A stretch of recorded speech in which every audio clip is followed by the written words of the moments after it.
Quando vamos trabalhar com exercícios de eletroquímica, é muito comum aparecer esse tipo de tabela aí, que é a tabela dos potenciais padrão de oxidação ou redução. Aí fica aquela dúvida, como eu uso essa tabela? Ou qual é a aplicação dessa tabela para o químico na prática? Então, se são essas suas dúvidas, seja bem-vindo ao tutorial de Química.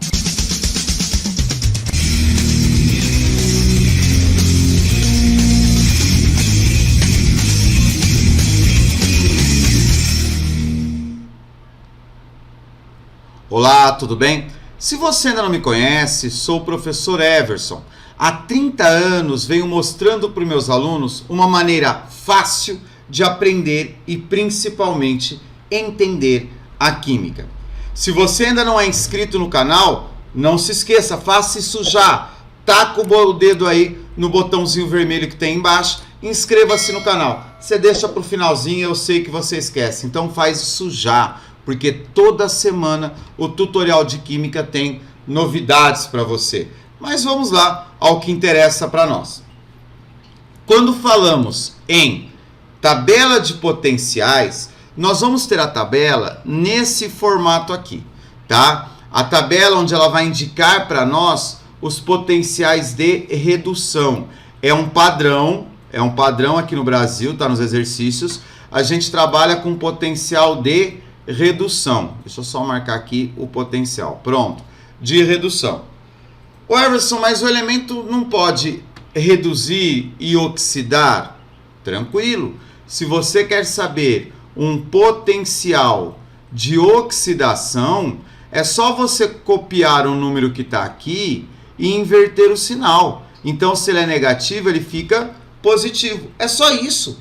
Então, por isso é desnecessário imprimir uma tabela com potencial de oxidação e redução. A gente sabe que um tem o sinal contrário do outro. Só isso, sem nenhum problema.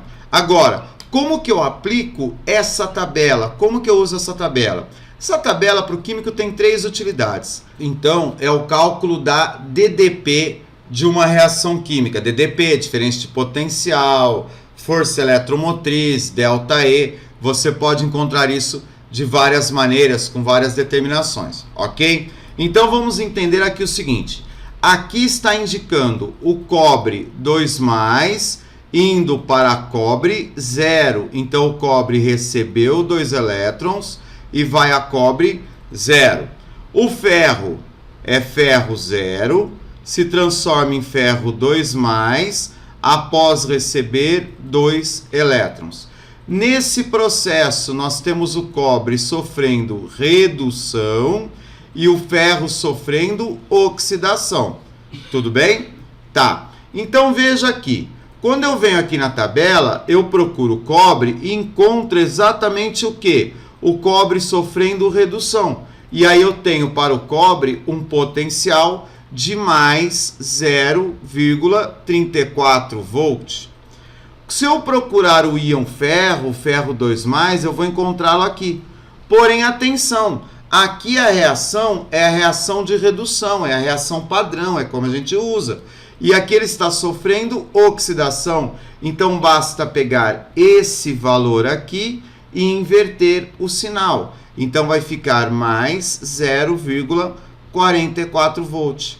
Pronto, somados os dois valores, nós vamos ter a DDP dessa pilha, 0,78 volts. Era isso, tá? Ou você pode utilizar aquela formulinha que também a gente usa muito, né?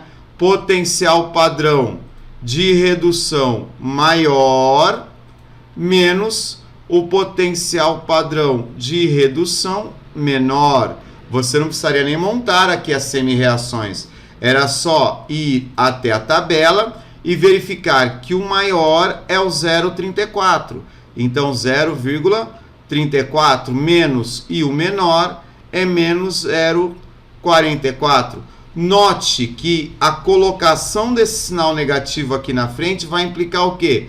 Na inversão do sinal. Então, a DDP fica mais 0,78 volts. Lembrando que isso daqui é uma pilha. A DDP tem que ser sempre positiva.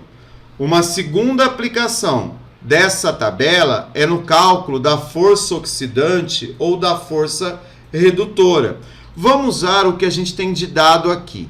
Aqui eu estou colocando o seguinte, potenciais de redução. Então vamos entender, quanto maior o potencial de redução, maior é a força para reduzir, ok? Maior é a força para reduzir, porque na verdade o que é o potencial? O potencial é a vontade, é a força de redução. E se a força para reduzir é maior, então ele vai receber elétron com mais vontade. Se ele vai receber elétron, ele vai tirar esse elétron de alguém. Então fica maior a força oxidante ou potencial oxidante, tá? Eu coloquei 4 elementos aqui para a gente fazer a comparação. Veja, o cobre está aqui, mais 0,34 volts. Aqui vem o magnésio, menos 2,36 volts. Depois vem aqui a prata, tá aqui a prata, ó, mais 0,80 volts. E o ouro, mais 1,50 volts. Se você tem um exercício desse e pede para você colocar em ordem crescente da força oxidante, o que você vai fazer? Simplesmente do menor para o maior. Menor potencial de redução é o menor força para reduzir, então é a menor força oxidante. Depois vem o cobre, depois vem a prata e o ouro aqui nesse exemplo, o nosso maior agente. Lembra que a força oxidante, ela se refere a agente oxidante. Então o ouro é o elemento aqui nessa comparação que tem a maior força oxidante, que tem a maior tendência para reduzir e não oxidar. Então ele vai provocar a oxidação de alguém. E um terceiro caso aqui do uso dessa tabela é quando eu quero prever se uma reação química ocorre ou não. Então a pergunta é essa, ó. Se eu pegar uma barra de cobre e mergulhar numa solução de magnésio, vai ocorrer reação? Essa é a pergunta. O que a gente tem que observar é o seguinte: se a reação ocorrer, o cobre vai se transformar em cobre 2+, mais 2 elétrons. O cobre vai oxidar. Então vem aqui na tabela e procura o potencial para o cobre. Tá aqui, ó, potencial do cobre. Só que lembra, esse potencial é o potencial de redução. Ah, legal, Herves. Qual que é o potencial de oxidação dele? É o mesmo valor, porém com sinal negativo, 0,34 volts. O magnésio, se reagir aqui, o magnésio vai ganhar elétron. Ah, mas como que eu sei que o cobre doa o magnésio? Gente, o cobre é metal. Metal tende a fazer o quê? A doar. Se ele está com NOx 0, não tem como ele ganhar elétron e ficar negativo. O metal nunca vai ficar negativo.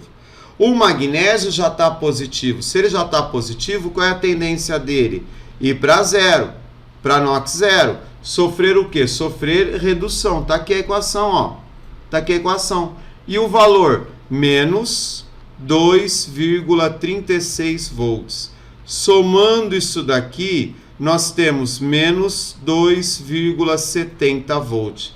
Esse sinal negativo indica uma DDP menor que 0. DDP menor que 0 indica o quê? Que essa reação não é espontânea, que essa reação química não ocorre. Tudo bem? Então eu posso mergulhar a plaquinha ali, ou eu posso, por exemplo, pegar um frasco de cobre, guardar uma solução com íons magnésio, que ela não vai enferrujar. É isso aí. Tudo bem? Entendeu então a aplicação da tabela? Que maravilha! Se tiver alguma dúvida, se você gostou do vídeo, não esquece, deixe seu comentário aí. Eu gosto sempre de ler os seus comentários e principalmente, lógico, sempre respondê-los. No mais, bons estudos!